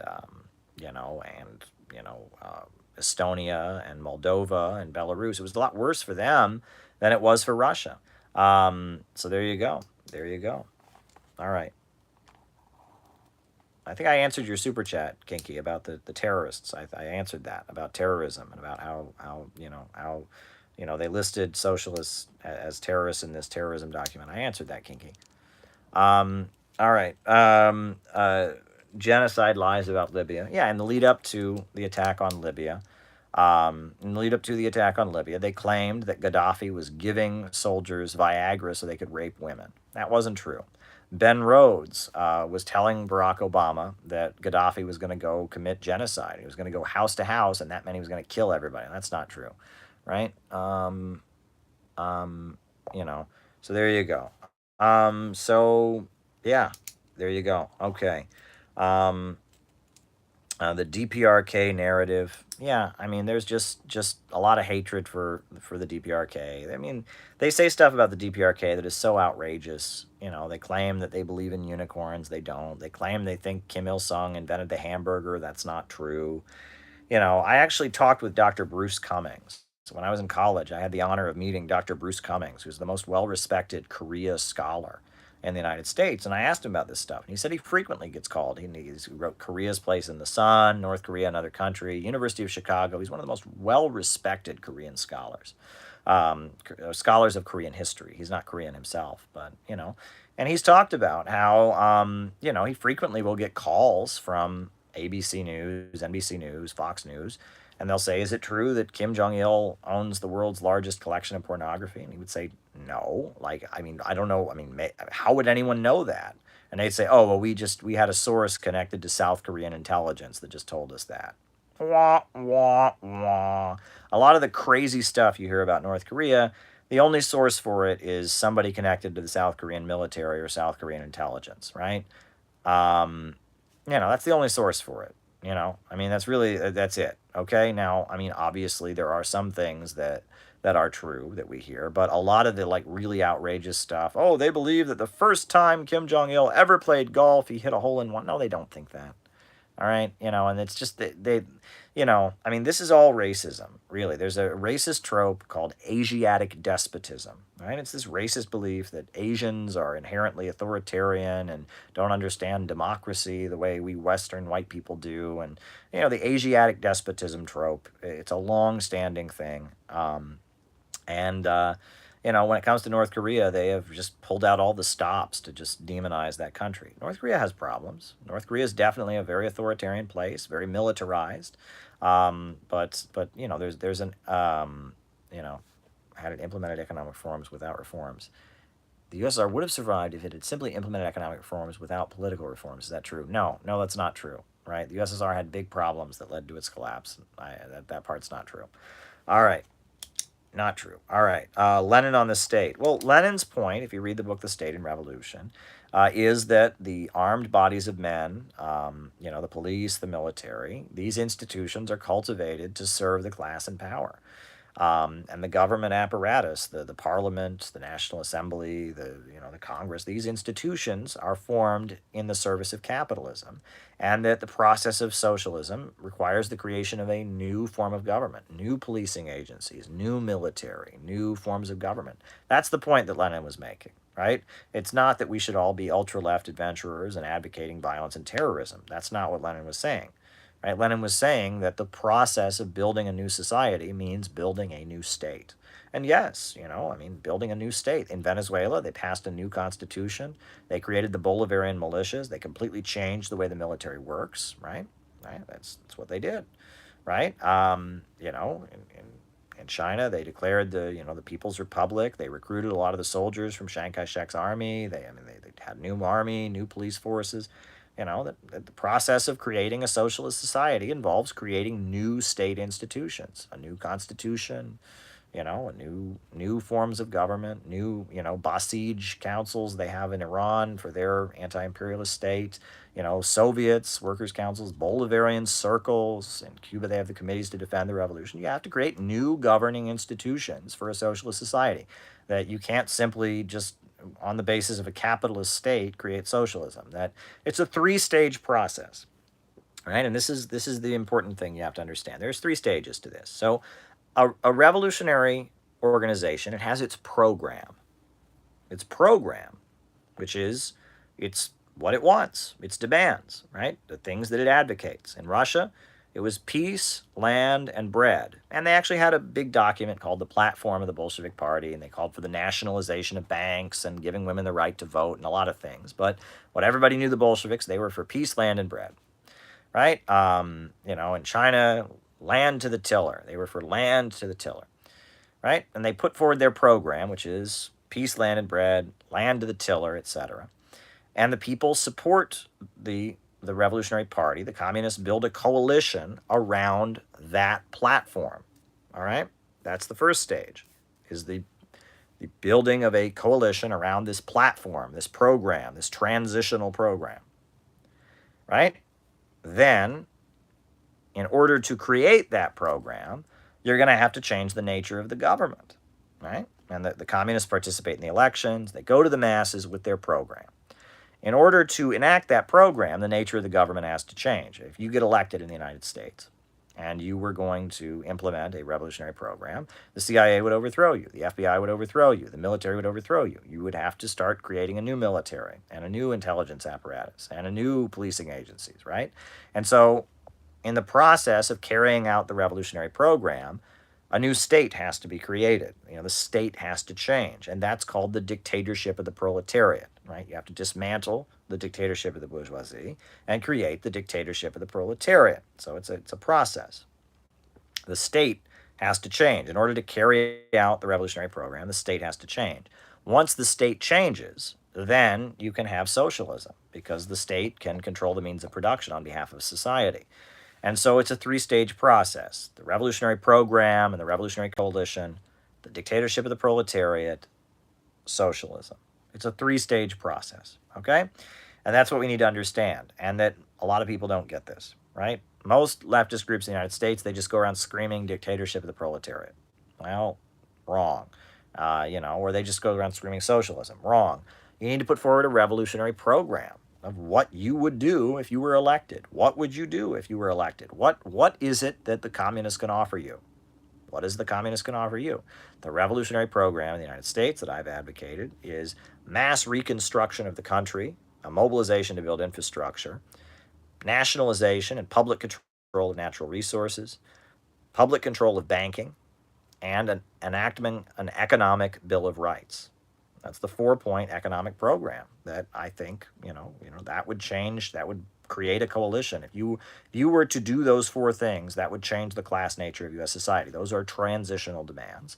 Plus, I call for Fusion City to deal with climate change. We call for an international combined effort to build Fusion City. And in order to deal with the crisis on the border, we call for the creation of the Sandino-Zapata Economic Corridor, right? That's a revolutionary program, right? And hypothetically speaking, if there were to be, millions of people rallying behind a candidate who got elected on the platform of enacting that, in order to enact those things, he would have to change the nature of the government, right? And, in order to build Fusion City, in order to create the Sandino-Zapata Economic Corridor, in order to enact an economic Bill of Rights, in order to nationalize the natural the natural resources, and to nationalize banking, and to have a mobilization to rebuild the country, the state would have to change. So you'd have to have the dictatorship of the proletariat. And once you had the dictatorship of the proletariat, you could then have socialism, because the new state could control the means of production and organize the economy to serve public good and not profits. It's these 3 stages: revolutionary program, dictatorship of the proletariat, socialism. That's what you need to understand. William Z. Foster developed this formulation. The Communist Party in the 1950s, they were for an anti-monopoly government. An anti-monopoly government that fought for peace, jobs, democracy, and equality. That's what the Communist Party believed in. They wanted an anti-monopoly government that was, against the big monopolies, and was for peace, jobs, democracy, and equality. I think that is a real revolutionary program. That's how real communist parties talk. When it was election day, the communists would run their candidate for office. Gus Hall, Earl Browder, William Z. Foster, they would run for office. If you asked them what they were for, they would say they were for peace, jobs, democracy, and equality. And they were for an anti-monopoly government. This is how real leftists and revolutionaries talk. They don't go around advocating violence and terrorism. They advocate a revolutionary program. That's what we need to do. All right. Adults playing video games. I'm not opposed to video games. Some people have concerns about video games, and I never got into it. My parents wouldn't allow me to do it when I was a kid, and I never got into video games, and I just, if you enjoy video games, good for you. But if you don't, you don't. Yeah, that's all there is to it. I know it's a big part of internet culture, and maybe that's why I don't get it. People who love their pets more than their family. Well, that's sad. I've never had a pet. I'll be honest. I've never had a dog, never had a cat. So I don't quite understand the relationship people have with their pets. I just don't, right? Because I've never had one. I think dogs are cute. When I see a cute dog, I want to, give it a big hug because it's adorable. But I've never had a pet of my own. So but people are definitely getting alienated from each other all across U.S. society. There's no question about that. All right, next question. All righty. Next question. Shia was saying, well, how do culture wars relate to splits in the ruling class? Well, it was clear that, during the Bush years, the conservative, neocon, evangelical right, they were working for one faction of the ruling class. They were a particular faction. They were in with the military, but they were also in with some of the big oil companies, and it was the neocon folks. They were for one faction, and that ultimately the results, they had a lot of power during the Bush years. The evangelicals in the military and in the Bush administration, and the neocons and the evangelicals, they had a lot of power, and the results they got, I think a lot of people that were backing them were disappointed with what they got. Because, by the time Obama came in, the U.S.'s relationship with Europe had been ruined. The U.S.'s relationship with the Muslim world had been ruined. And a lot of things were going wrong. The black community was furious and ready to rebel after Hurricane Katrina and police brutality. And Obama was brought in to kind of resolve the failures of the culture war coalition that the Bush folks had used. The Bush folks had used that evangelical Christian right as their solid core, their battering ram for one section of the ruling class. But in the process, they created a lot of results. And a lot of the folks, it seemed to me that starting during the second term of George W. Bush, a lot of the folks who had been backing the religious right started moving away from them. I believe you're ready to read this book. I don't know what that book is. Michael, who is it? Clout? I don't know who that is. But send me an email, calebmaupin@gmail.com, no spaces, periods, or anything. Send me an email. I'll read up on it. I don't know who that is. I've not heard of that. All righty. All right. Do I communicate with members of the Chinese Communist Party? Not to my knowledge. I mean, there's people in China I talk to, but none of them have told me they're members of the party. There's various people on social media from China that I talk to. I've got some friends who are from the United States who've moved to China. I know some people who live in China. Some of them are Chinese, some of them are Westerners. I know people. Yeah. What are you asking me? What are you asking me? Are you telling me? Are you asking me if the Chinese Communist Party? They say, Caleb, your assignment in order to deceive the American people and destroy their freedom on behalf of the maniacally evil Chinese communists is to get on your lives and point out that the Hong Kong protesters wave Pepe the Frog flags. This shall deceive the stupid Americans into. What do you? I'm not understanding this. It's like. I know a lot of people in China. I've written articles for China.org.cn before. Um, you know. I don't know. There's people in China who've interviewed me before. I think I've been interviewed by Chinese media before. That's about it. You asked me, do I communicate with CCP members? I might have. I don't know. No one's called me up and said, Caleb, on behalf of the Chinese Communist Party. That's never happened before. I made a video for China.org.cn that was actually shown at the Chinese Communist Party's Congress. I made a video hailing the achievements of the Chinese Communist Party for China.org.cn. I'm sure there's many people in the Chinese Communist Party who know who I am. I know people in China have read City Builders and Vandals. They've read the book, and but there you go. All right, cool. Does Russia have a government of action? I would say so. They have a government that often takes dramatic action on their behalf. There's problems in Russia with corruption and such, but the Russian government, look, after the 90s, you had Putin come in there, put oil and gas under public control, reboot the farming system. So there you go. For that socialist plan, do we need to have a real majority in Congress and states as well? Frank, I don't know how events will develop. I really don't know how events will develop. Often it's these divisions in the ruling class that create an opening for the people, right? It's when the ruling class are fighting with each other that creates an opening for the people, and it's when the conditions themselves cry out, which they do at this point. But the main thing we need to do now is educate people, right? We need to educate people about what socialism really means. It doesn't mean cooperative pencil factories. Socialism, what it really means, what we really stand for. We need to build a community of solidarity around real socialism. That's what needs to be done right now. And I'm sure that will lead to many things, many, many things. And I'm not an activist. I don't campaign for anybody. I'm not leading protests in the streets. I'm an educator.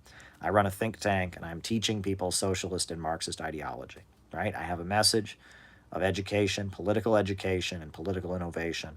But I'm not engaged in activism at this time, Frank. And that things may develop very rapidly, very quickly. Things may develop in different ways.